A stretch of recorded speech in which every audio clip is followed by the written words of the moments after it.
Hello, CC Rose here, and I'm making this video to talk to you guys about leveling up after a breakup. Now, to give you kind of a backstory, I recently separated from my spouse, and I have 4 kids, and they're very young, and and 2 of them are twins at that. So this has been a journey for me, and it hasn't been easy, and I think that I have some pointers to help people with coming back from being heartbroken and completely just down in the dumps. And so here's a couple of pointers. One is get over it, and that sounds really harsh and uncaring, but it really isn't. And if you know it's not gonna work and they know that it's not gonna work, then it's best to get over it. And that's really how you're gonna move on and start to better your life and think of be the best that you can be. Set a time limit to the mourning process, and it definitely is a mourning process, and you're going to be going through all the different stages. And cry, get mad. When I initially separated, I ate a whole cake. It's like, I share it with my kids, of course, but it's go through the process, and spiritually, you can do the cord cutting ceremony. I've heard some people say to have like a funeral of your person in your head, so that that's it. You guys have gone your separate ways, and not so much for the person, but for the relationship. Have a funeral for them. And that gives some sort of closure there.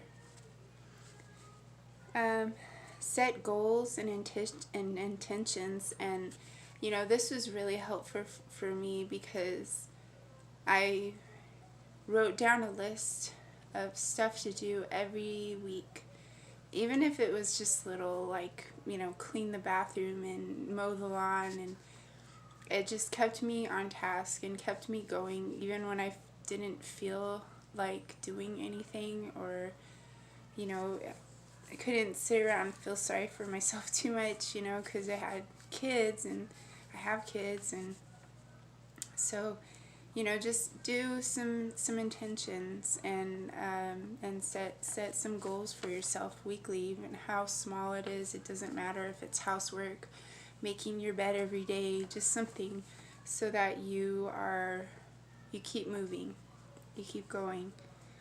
And then investing in yourself. Invest so much in yourself. Make so much time for yourself that you don't have time for anything else or anyone else besides your kids and your friends and stuff like that.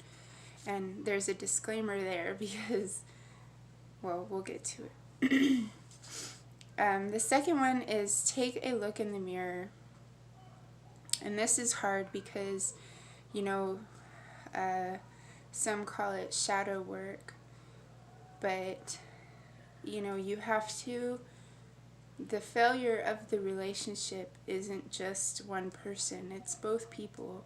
There's a failure on both parties' side, and it's important. A lot of times we see the other person and we see what they did wrong, but there's a lot that goes into it that you yourself did. And so it's good to see and realize those things that you contributed to the failure of the relationship. That way you can go forward and fix them. When you look in the mirror, do you like what you see? Do you like the person that you are? that you've become, you know. And when I looked in the mirror, I did not even recognize myself. I didn't know who I was. It was just so heartbreaking, because, you know, you just lose yourself so much in a relationship. And so, you know, take that hard look, and, you know, physically, inside and out, do you like what you see? And then moving forward, you know, who are you now? Who are you? You know, who have you become now? You know, the relationship's over, you've got over it, and now who are you? Who do you want to be? What do you want to change? And a part of that is alchemizing the pain into positivity. You know, I don't want to tell people what to do, but, you know, going out and taking lovers, or drinking and smoking and, you know, doing things that are just going to cause more harm to your body and your soul isn't going to fix. It's just going to put a mask on it. And if you really want to level up, then you've got to look in the mirror and what do you want to change? How do you want to change this pain into something positive? How are you going to do that? Find the pattern. A lot of relationships are the same. You get into the same relationship. You do the same thing over and over and over again. Are you done with that? Do you want to keep doing that cyclical pattern where you're doing the same stuff, the same beginning, the same middle, and the same outcome? Or do you want to change? And not because you want to jump right into a relationship and try something new. How do you want to change what you're doing with your life right now so that everything changes in your life?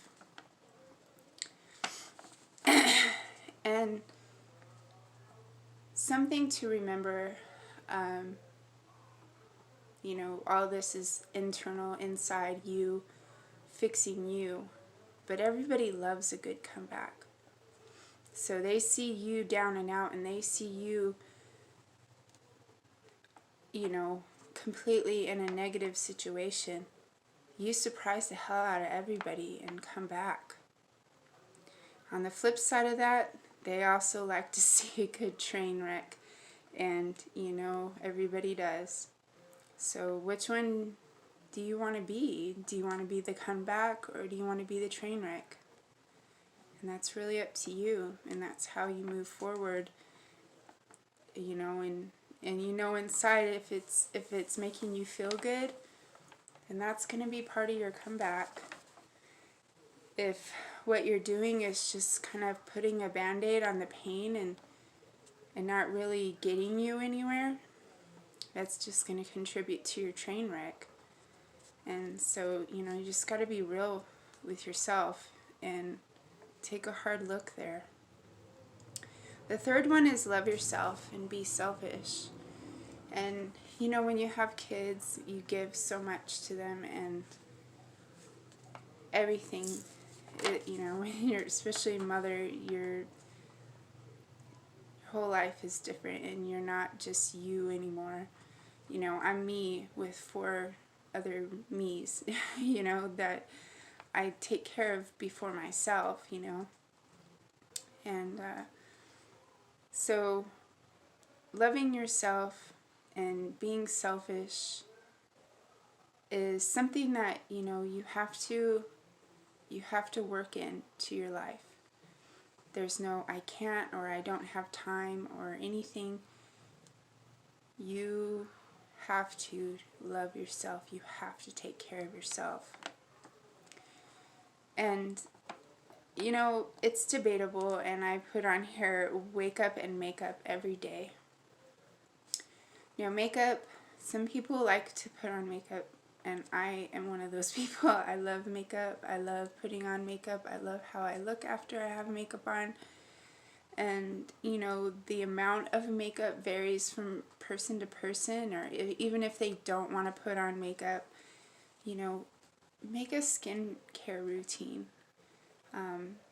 There's so many masks out there to help clean your skin. There's so many body scrubs. There's some that you can make at home, and which I do. I make everything that, you know, for my self-love routine mainly is what I make from home. So just do something. Just do something as far as self-love. You know, take a bath with flowers and candles and essential oils. I think Dita Von Teese was talking about, you know, luxury and what is luxurious to her, and she said that, you know, she could buy a really expensive lingerie, or she can take a hot bath with rose petals in it. You know, it's just as luxurious to her. And I thought that was beautiful, you know. It doesn't have to be expensive. It doesn't have to be anything other than for you. Now, the disclaimer there on family and friends is if they are not contributing to your growth, if they are not adding value to you, then it's important to disconnect from them, and or anybody that's just bringing you down and not supportive. And how you know if they are not for you is if they are draining your energy. You're around people that when they leave you feel like you need to take a nap. You know, it's those aren't the people for you. If they are exhausting you and taking your energy for, you know, drama or whatever, it's your time. It's your time. And that's part of your self-love, is taking care of your inner body and your soul and getting your energy back. And it's not the time to give to others. It's not, you know, not in that way at least. Positive affirmations and meditation. Again, with the list of things to do, intentions, write a list, put an affirmation on there, put it on the refrigerator. Every time you go to the refrigerator, you're going to see this list. You're going to, you know, take joy in crossing out whatever you accomplished. You're going to read your affirmation, and you're going to feel better. And, you know, even if it's just a little better, it's better. You know, it's better than what you felt before. And that's what counts, is every little tiny smidgen second of feeling better is important, especially when you're really down. I tell you, meditation probably was my saving grace. I meditated on Aaron Doughty's self-worth, and that changed me. That changed everything, because I really didn't have any self-worth. I didn't feel like I was anything worthy of anything. And I felt rejected and dejected and just totally worn down. And after I did that one meditation, I did it a few times after that, but I did that one meditation and I felt like a different person. And so I highly recommend meditation. Guided meditations, if you haven't done meditation before, is so helpful, and it helps you get into that space of releasing and being in the present moment. The last couple of things on the self-love, everybody talks about, but this is just my recommendation. But as far as like, you know, taking care of your outside, taking baths, putting on makeup, wearing nice clothes. That's the one thing that I didn't say too is, you know, getting a new wardrobe does wonders. And it doesn't, you know, you can do small things at a time if you like department stores, or you can get a whole new wardrobe at the thrift store for like $200. And it really just depends on, you know, where you're at.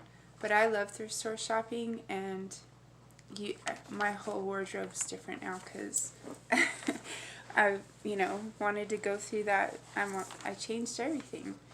And so another thing is drinking a lot of water and making sure your body is healthy on the inside as well. Eating healthy and exercising and yoga.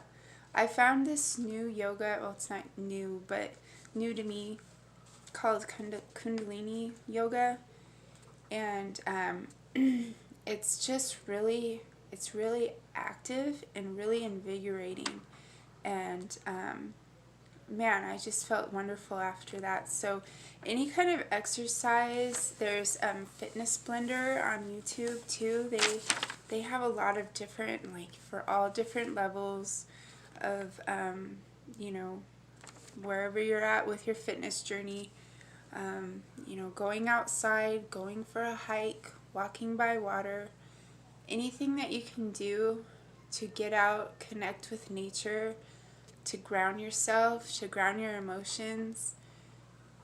I mean, you know, walk those inner demons out, get that out, because that really will help you bring you to your present and bring you into yourself.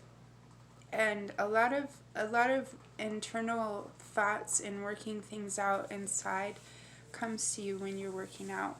And a lot of times, sometimes it's just peaceful when you're working out. And, you know, that's important, to have that little bit of peace and to work out whatever you're going through in that moment, in that day. Eating healthy. I recommend eating 50% vegetables, fruits, and if you're looking at a plate as a circle, 50% is fruits and vegetables, 25 is protein, and 25 is carbs. If you keep it like that, no fast food at all, no soda. I'm not going to say no coffee, but no soda. I love coffee, so I have to drink coffee. But cut out all the excess stuff that you know, and it'll save you money too, to, you know, not have to drink soda and not have to drink all that fruit juice and stuff that really doesn't add value to your nutrition. And then if you can, cut out smoking and any kind of alcohol or drinking or otherwise. And all these things is just going to really help grow you as a person. So anyways, I hope this helped, and till next time, thank you.